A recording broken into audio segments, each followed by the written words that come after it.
Well, one of the biggest questions about Eyes of Wakanda has been answered, and it does appear this show will be part of the MCU. Let's take a couple minutes to talk about what Marvel Studios had to say about the upcoming animated series, where it fits into Marvel's history, and why I think this is going to be a really important series moving forward, especially for Black Panther 3. Now, before we do that though, make sure you hit that like and subscribe button and ring the bell for all the updates. We do daily Marvel and DC videos, and we want to be your place for all the superhero news, but we're going to bring it to you truthfully and transparently, so you are in the know. Well, a couple of months ago, Marvel caught us off guard when they announced that we are indeed getting an animated Black Panther series called Eyes of Wakanda.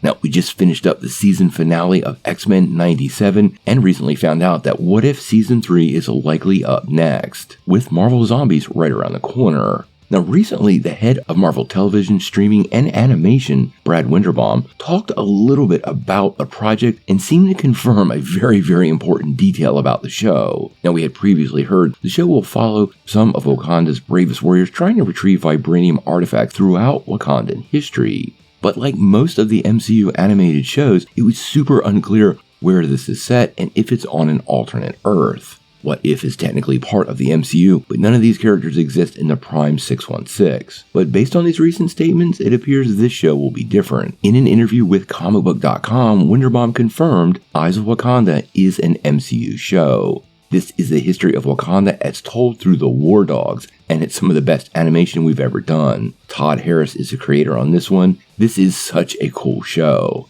Now, believe it or not, the War Dogs were kind of established early on in the Black Panther series. They are the Wakandan intelligence service, and that opening scene with Nakia was her on a mission as a war dog. Now, the fact that this show is indeed going to be set in the 616 makes this a huge change for Marvel Studios and Marvel Animation, and means they can use this show to kind of set the seeds for future projects. Right now, there's no word on Black Panther 3, but I'm willing to make a huge bet that this show will indeed set up details for the upcoming threequel and will expand the Wakandan mythology and influence in the larger MCU to completely new levels. Now, as of right now, Eyes of Wakanda doesn't have a release date. I do expect it to come our way in 2025. Winterbaum already confirmed What If Season 3 is next, and quite honestly, Friendly Neighborhood Spider-Man has been in development, at least from what we can tell, for a significantly longer time, meaning it's probably closer to completion, and despite his statements about how great the animation on Eyes of Wakanda is, I don't think it's even close to being done. When we finally get a release date, well, we're gonna have to wait and see.